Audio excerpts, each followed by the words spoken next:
오늘 영상에서는 2022년 영국이 왜 무너졌는지, 그리고 4년이 지난 지금 영국이 어떤 상태인지 데이터로 확인합니다. 그 다음 왜 한국이 영국보다 더 위험할 수 있는지 구조적 차이를 알아보겠습니다.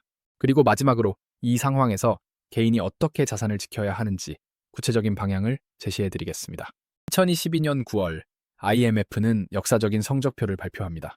바로 인도의 GDP가 영국을 추월해 세계 5위 경제 대국으로 올라섰다는 소식이었습니다. 한때 대영 제국의 왕관에 박힌 보석이라 불리며 철저히 수탈당했던 식민지 인도가 이제는 지배국이었던 영국보다 더 거대한 경제 규모를 갖게 된 겁니다. 물론 14억 인구의 인도와 단순 비교는 무리라는 반론도 있었지만 영국인들이 느낀 굴욕감은 숫자 그 이상이었습니다. 인도는 매년 6에서 7%씩 무섭게 질주하며 성장하는데 영국은 뒷걸음질 치다 추월당했다는 사실. 이것은 단순한 순위 바꿈이 아니라 해가 지지 않는 나라의 시대가 완전히 저물었음을 알리는 공식적인 사망 선고나 다름없었습니다. 어떤 일이 벌어진 걸까요? 파운드화가 역대 최저치로 폭락하고 국채 시장이 붕괴 직전까지 갔으며 총리는 45일 만에 쫓겨났습니다. 그로부터 4년이 지난 2026년 1월 오늘 영국은 살아났을까요? 정답부터 말씀드리겠습니다. 영국은 망하지 않았습니다. 다만 가난해진 채로 굳어졌습니다. 2025년 3분기 영국의 경제 성장률은 0.1%에 불과했고 물가는 여전히 3%대를 웃돌고 있으며 실업률은 5.1%로 2021년 이후 최고치를 기록했습니다. 경제학자들은 이걸 좀비 경제라고 부릅니다. 죽지도 않고 살지도 않는 상태. 그런데 지금 이 영상을 보시는 분들 중 상당수는 이렇게 생각하실 겁니다. 영국이야 그렇다 치고 그게 나랑 무슨 상관이지? 여기서 소름 돋는 숫자 하나 보여드리겠습니다. 2022년 영국이 위기에 빠졌을 때 영국의 GDP 대비 정부 부채는 약 100%였습니다. 같은 시점 한국은 어땠을까요? 정부 부채만 보면 47%로 훨씬 안전해 보입니다. 하지만 여기서 놓치면 안 되는 게 있습니다. 한국의 GDP 대비 가계부채는 90%를 넘어섰습니다. 이건 세계 5위 수준입니다. 스위스, 호주, 캐나다, 네덜란드 다음이 한국입니다. 영국은 정부가 빚을 졌지만 한국은 가계가 빚을 진 겁니다. 영국은 정부가 장기 고정금리로 빚을 졌고 한국은 가계가 변동금리로 빚을 졌습니다. 금리가 오를 때 영국 국민은 세금이 오르지만 한국 국민은 내 이자가 오릅니다.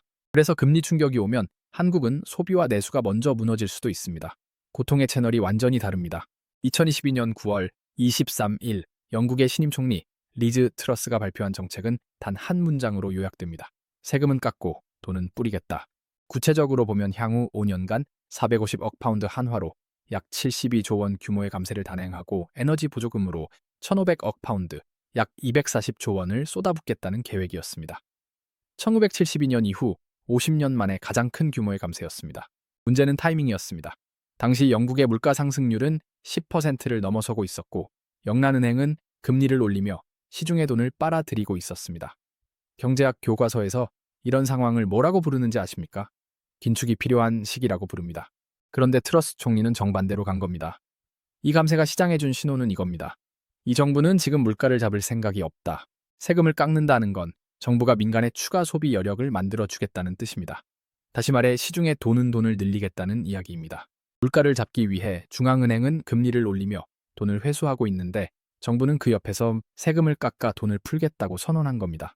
이건 단순한 정책 선택의 문제가 아닙니다. 통화정책과 재정정책이 정면으로 충돌한 사건이었습니다. 영란은행이 아무리 금리를 올려도 정부가 계속 돈을 풀면 물가는 더 오를 수밖에 없습니다. 그 순간부터 영국의 인플레이션 통제 능력에 대한 신뢰가 무너지기 시작했습니다. 더 큰 문제는 재원이었습니다. 이 감세와 보조금에 들어가는 돈을 충당할 뚜렷한 방법이 없었습니다. 증세 계획도 없었고 지출 구조조정도 없었습니다. 결국 선택지는 하나였습니다. 국채 발행, 즉 빚이었습니다. 시장 입장에서 이건 이렇게 들렸습니다.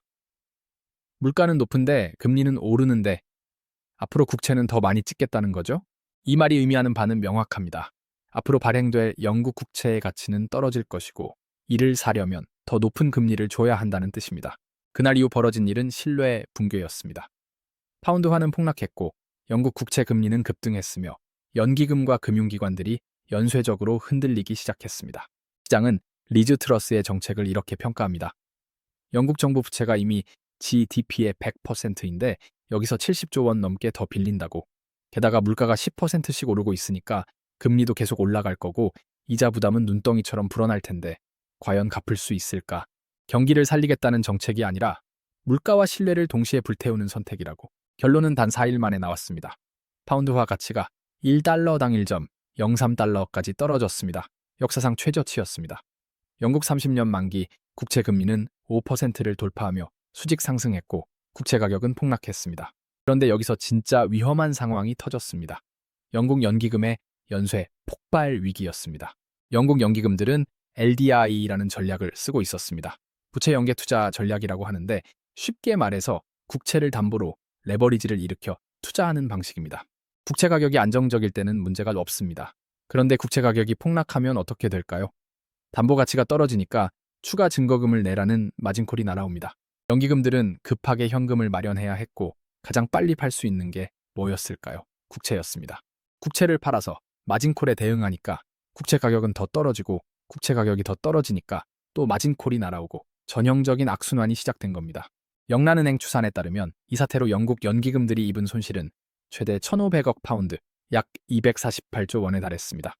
영란은행이 긴급하게 650억 파운드 규모의 국채 매입에 나서지 않았다면 영국 금융 시스템 전체가 붕괴할 뻔했습니다. IMF까지 나서서 영국 정부의 정책 재검토를 권고했습니다.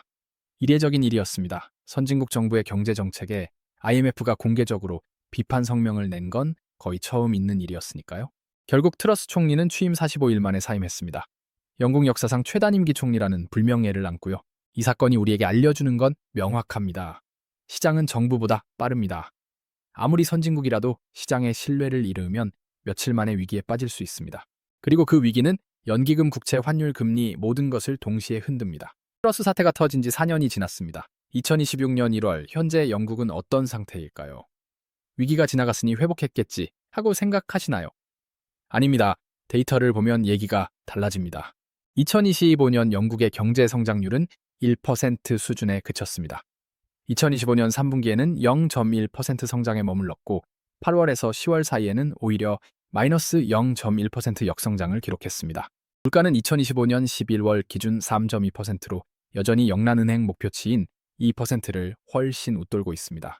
실업률은 5.1%로 2021년 이후 최고치를 찍었고 청년 실업률은 16%에 달합니다. 골드만삭스는 2026년 영국 경제 성장률을 1.4%로 전망하고 있지만 동시에 실업률이 5.3%까지 오를 것으로 보고 있습니다. 영국 예산책임청 OBR은 2025년 영국 물가 상승률이 3.5%에 달할 것으로 예상했습니다. 이게 무슨 상황인지 감이 오십니까? 성장은 안 하고 물가만 오르고 실업자는 늘어나는 상태. 경제학에서는 이걸 스태그플레이션이라고 부릅니다. 숫자로만 들으면 감이 잘 안 오실 수 있습니다. 물가 3%대? 그 정도면 견딜만한 거 아니야? 라고 생각하실 수도 있죠. 하지만 영국인들이 피부로 느끼는 현실은 숫자보다 훨씬 참혹합니다. 가장 충격적인 건 중산층의 붕괴입니다. 빈곤층만 힘든 게 아닙니다. 번듯한 직장에 있는 사람들이 무너지고 있습니다. 데이터를 볼까요? 2022년부터 2024년까지 영국의 실질 임금은 사실상 마이너스였습니다. 월급 명세서의 숫자는 조금 올랐을지 몰라도 물가가 너무 올라서 실제 살 수 있는 물건은 줄어든 겁니다. 특히 에너지 요금은 재앙이었습니다. 우크라이나 전쟁 이후 가구당 연간 에너지 비용은 위기 전보다 2배 이상 폭등했습니다. 영국에는 히트 오어 이시라는 말이 유행어처럼 돌았습니다. 난방을 켤 것인가, 밥을 먹을 것인가를 선택해야 한다는 뜻입니다. 노숙자가 아니라 일반 가정집에서 벌어진 일입니다. 마트에서는 저렴한 식재료 가격이 더 가파르게 오르면서 서민들이 체감하는 장바구니 물가는 10%가 아니라 20%, 30%였습니다. 열심히 일해서 세금 내고 성실하게 살아온 중산층이 난방비를 못 내서 떨고 식비를 줄여야 하는 상황. 이것이 영국이 보여준 성장이 멈춘 나라의 진짜 민낯입니다. 영국의 공공의료 시스템, NHS도 심각한 상황입니다. 진료 대기 환자가 700만 명을 넘어섰고 심장마비가 발생하면 구급차가 도착하는데 평균 1시간 30분이 걸립니다. 암 선고를 받고도 60일 내에 치료를 받는 환자는 55%도 안 됩니다. 절반이 넘는 암 환자가 2달 넘게 치료를 받지 못하고 기다리는 겁니다. 수술을 기다리는 환자 중 18개월 이상 대기하는 사례도 흔합니다. 이비인후과 같은 전문의를 만나려면 예상 대기 시간이 52주일년을 넘기기도 합니다. 이건 무슨 뜻일까요? 국가가 제공하는 기본적인 서비스조차 제때 받을 수 없는 상태가 됐다는 뜻입니다. 돈이 있으면 민간 병원을 가고 없으면 기다리다 죽는 구조로 가고 있는 겁니다. 도대체 왜 이렇게까지 됐을까요? 영국인들이 갑자기 게을러지기라도 한 걸까요? 아닙니다. 경제학자들은 이걸 영국의 생산성 수수께끼라고 부릅니다. 지금 사람은 밤새워 열심히 일하는데 정작 공장의 기계는 20년 전 모델이고 손에 들린 도구는 다 녹슬어 있는 상황입니다. 금융에만 몰두하느라 도로, 통신, 설비 같은 인프라 투자를 등한시한 결과입니다. 여기에 결정타로 브렉시트가 터지면서 물건 하나 파는 데 드는 무역 비용은 급증했고 손발이 되어주던 숙련된 EU 노동자들은 짐을 쌌습니다. 투자 부족, 무역 장벽, 인력 유출, 이 삼중고가 겹치면서 영국은 아무리 엑셀을 밟아도 속도가 나지 않는 낡은 차가 되어버린 겁니다. 영국이 이렇게 된 근본적인 이유는 뭘까요? 크게 세 가지로 정리할 수 있습니다. 첫째, 제조업의 공동화입니다. 영국은 1980년대 대처 정부 시절부터 금융과 서비스업에 집중하며 제조업 기반을 약화시켰습니다. 금융 허브로서의 위상을 키운 건 사실이지만 대가가 있었습니다. 물건을 직접 만들 수 있는 능력을 잃어버린 겁니다. 물건을 못 만드는 나라에서 물가를 잡을 수 있을까요? 어렵습니다. 물건을 제조할 능력이 없는 나라는 마치 요리할 줄 모르는 사람이 매끼 배달 음식만 시켜 먹는 상황과 똑같습니다. 배달비인 환율이 오르면 밥값은 천정부지로 치솟지만 우리는 굶을 수 없으니 비싼 돈을 다 내야 합니다. 더 끔찍한 건 배달비가 다시 내려갈 때입니다. 내가 직접 해먹을 능력이 없다는 걸 아는 식당은 음식값을 절대 다시 깎아주지 않습니다. 국내 기업이라는 경쟁자가 사라진 시장에서 수입품은 부르는 게 값이 되기 때문입니다. 결국 환율이 오를 땐 물가가 로켓처럼 폭등하고 내릴 땐 깃털처럼 안 내려가는 악순환. 이것이 바로 제조업이라는 방패를 잃은 나라가 겪는 진짜 물가의 공포입니다. 둘째, 브렉시트의 후유증입니다. 2016년 영국이 EU 탈퇴를 결정한 이후 EU 출신 의료 인력의 이탈이 가속화됐습니다. 영국 의사의 9%, 간호사의 5%가 EU 국가 출신이었는데 이들 상당수가 떠났습니다. 노동력 부족은 임금 상승 압력으로 이어졌고 이건 다시 서비스 물가 상승으로 연결되었습니다. 셋째, 10년간의 재정 긴축입니다. 2010년 보수당 정권 이후 영국은 지속적으로 공공지출을 줄여왔습니다. NHS 예산 증가율은 역사적 평균인 3.4%보다 낮은 2.9%로 억제됐고 인구 1000명당 병상수는 유럽 평균 5개의 절반도 안 되는 2.4개에 불과합니다. 자동차가 굴러간다고 엔진 오일 교체도 안 하고 타이어도 안 바꾸며 수리비를 아낀 꼴입니다. 당장은 정비 비용이 안 나가니 살림을 알뜰하게 잘 꾸린 것처럼 보입니다. 정치인들은 이걸 경영 효율화라고 자랑했죠. 하지만 차는 점점 낡아가고 있었고 팬데믹, 고령화 위기를 해결해야 할 때 엔진이 퍼져버린 겁니다. 평소에 비어있는 병상, 놀고 있는 것처럼 보이는 대기 의료진을 그들은 낭비라고 불렀습니다. 하지만 그건 낭비가 아니라 위급 상황을 위한 보험이었습니다. 지난 10년, 영국은 비용 절감을 핑계로 국민의 생명을 지킬 안전벨트를 스스로 잘라버린 셈입니다. 이것은 단지 병원에서만 일어나는 비극이 아니었습니다. 영국 사회 전체가 무너져 내리는 과정의 축소판일 뿐이었죠. 비용을 줄여 효율을 높인다는 논리는 의료뿐만 아니라 에너지, 교통, 복지 등 사회 모든 분야에 똑같이 적용됐습니다. 위기에 대비해 남겨뒀어야 할 여유분을 비효율로 착각하고 전부 걷어내버린 겁니다. 그 결과 영국 사회 전체가 범퍼 없는 자동차가 되어버렸습니다. 도로가 평탄할 땐 가볍고 빨라 보였겠죠. 하지만 위기라는 과속 방지턱을 만나는 순간 그 충격을 흡수해줄 범퍼가 없으니 충격이 고스란히 탑승자인 국민들의 뼈와 살로 전달되고 있는 겁니다. 영국은 위기가 터졌을 때 버틸 수 있는 여력이 없었습니다. 시스템의 유연성이 없으니까 충격을 흡수하지 못하고 그대로 전달된 겁니다. 이것이 바로 영국이 다른 선진국보다 유독 더 아프게 무너지고 있는 진짜 이유입니다. 여기까지 영국 얘기를 했는데 이제 진짜 중요한 질문을 던져야 합니다. 한국은 영국과 다를까요? 결론부터 말씀드리면 한국은 영국보다 더 위험한 구조를 가지고 있습니다. 세 가지 측면에서 설명해 드리겠습니다. 첫 번째, 비제의 위치가 다릅니다. 아까 말씀드린 것처럼 영국의 문제는 정부 부채였습니다. GDP 대비 100% 수준의 정부 부채가 문제였죠. 그런데 한국은 정부 부채가 47% 정도로 상대적으로 낮습니다. 대신 한국의 가계부채는 GDP 대비 90%를 넘어섭니다. 국제금융협회 IIF 기준으로 한국은 세계 5위 수준의 가계부채 국가입니다. 2025년 현재 한국의 가계부채 총액은 약 1,880조 원에 달합니다. 이게 왜 더 위험할까요? 정부 부채는 정부가 세금을 올리거나 지출을 줄여서 관리할 수 있습니다. 물론 정치적으로 어렵지만 기술적으로는 가능합니다. 정부는 돈을 찍을 수도 있고 시간을 벌 수도 있습니다. 그런데 가계부채는 다릅니다. 금리가 1% 오르면 가계가 추가로 부담해야 할 이자가 연간 20조 원 가까이 늘어납니다. 이건 개인의 소비 여력을 직접 깎아먹습니다. 영국에서 금리가 오르면 정부의 이자 부담이 늘어나서 공공 서비스가 줄어듭니다. 한국에서 금리가 오르면 내 월급에서 이자로 나가는 돈이 늘어납니다. 체감 강도가 완전히 다릅니다. 두 번째, 환율 방어력이 다릅니다.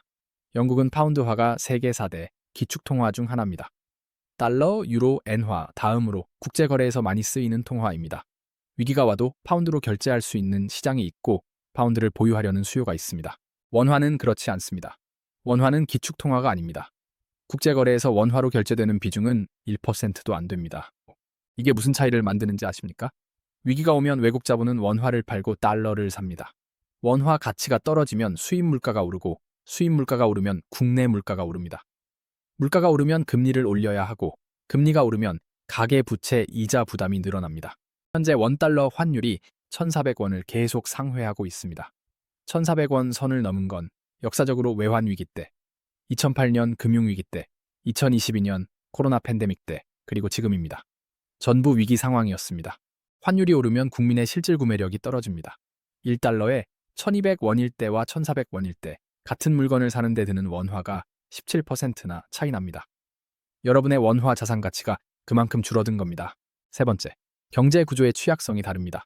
한국의 무역 의존도는 GDP 대비 70%에서 80%에 달합니다. 미국이나 일본의 2배가 넘는 수준입니다.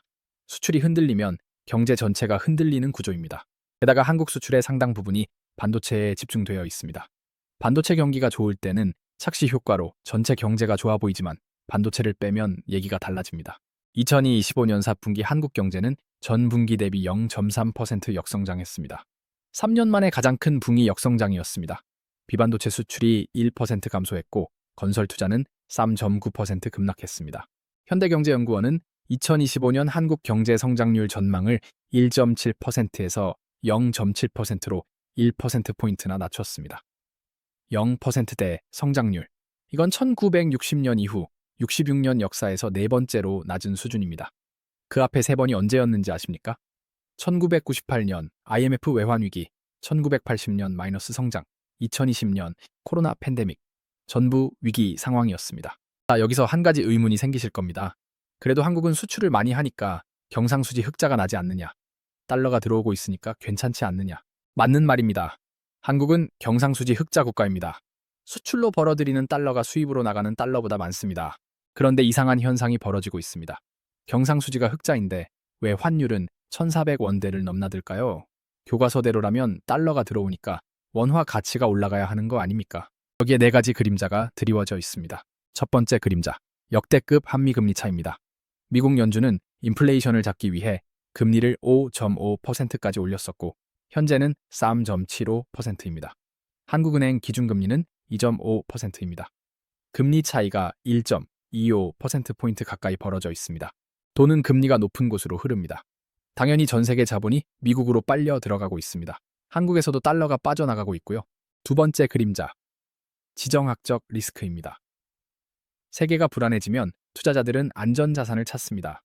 가장 안전한 자산이 뭘까요? 미국 달러입니다. 한국은 어떨까요? 세계 유일의 분단 국가입니다. 머리 위에 북한이 있습니다. 글로벌 투자자 입장에서 한국 원화는 언제든 흔들릴 수 있는 자산입니다. 세 번째 그림자, 구조적인 달러 유출입니다. 이게 가장 무서운 부분입니다.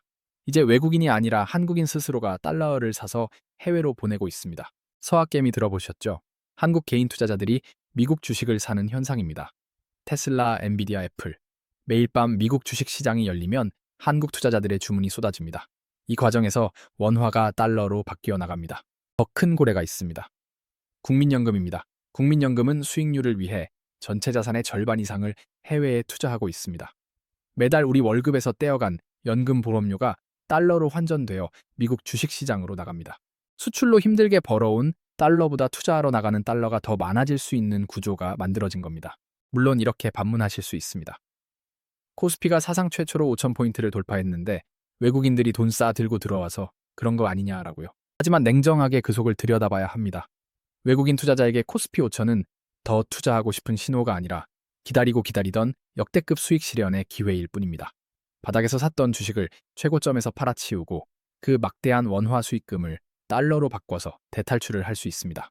오히려 지수가 오르면 오를수록 환전 수요가 폭발해 달러가 더 빨리 빠져나가는 기현상이 벌어집니다. 여기에 국내장은 이제 고점이다 라고 판단한 국민연금과 개미들까지 미국으로 떠나는 행렬에 가세할 수도 있습니다. 네 번째 그림자, 경상수지 흑자의 질적 악화입니다. 숫자만 보면 안심할 수 있습니다. 2025년 한국의 경상수지는 여전히 큰 폭의 흑자를 기록하고 있습니다. 월별로도 연간 누적으로도 흑자 흐름은 이어지고 있습니다. 건강한 흑자는 수출이 늘고 그만큼 수입도 늘면서 경제 전체가 커지는 과정에서 만들어집니다. 이걸 경제학에서는 호황형 흑자라고 부릅니다. 하지만 지금 한국의 흑자는 조금 다릅니다. 수출이 폭발적으로 늘어서 흑자가 난 게 아닙니다. 특정 품목, 특히 반도체 중심의 제한된 수출 증가가 있었을 뿐이고 자동차, 화학, 철강 같은 전통 산업에서는 힘이 빠지고 있습니다. 반면 수입을 보면 더 분명해집니다. 2025년 수입 증가율은 사실상 제자리거나 일부 기간에는 감소했습니다. 사람들이 물건을 덜 사고 기업들이 설비 투자를 미루면서 해외에서 들여오는 원자재와 중간재 자체가 줄어든 겁니다. 즉 수출이 늘어서 흑자가 커진 게 아니라 내수가 너무 약해서 수입이 줄어든 결과로 흑자가 난 구조입니다. 이런 흑자를 경제학에서는 불황형 흑자라고 부릅니다. 장부상으로는 흑자지만 국내 소비와 투자가 살아나지 못한 상태에서 경제의 천은 오히려 낮아지고 있는 신호입니다.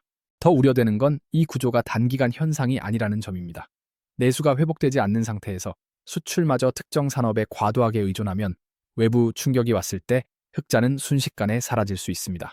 결국 지금의 경상수지 흑자는 한국 경제가 강해지고 있다는 증거라기보다는 안에서 돈이 돌지 않고 있다는 신호에 더 가깝습니다. 예전처럼 압도적인 수출 경쟁력으로 달러를 쓸어 담아 환율을 찍어 누를 힘이 약해졌습니다. 이건 구조적인 변화입니다.